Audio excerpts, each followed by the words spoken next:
Meaning of dean.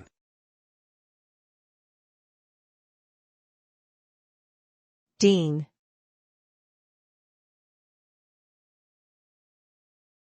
Dean.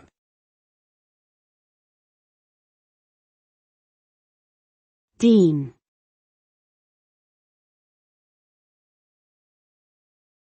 Dean.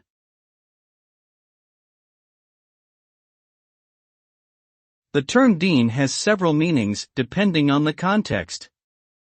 In an academic setting, a dean is an administrative officer who oversees a specific school or division within a larger institution, such as a university. Deans are responsible for managing academic programs, overseeing faculty and staff, and working with other administrators to ensure the smooth operation of the school. In other contexts, dean can refer to a person who holds a senior or respected position within a profession or organization. Overall, the term dean generally denotes someone who holds a high level of authority and responsibility within a particular context.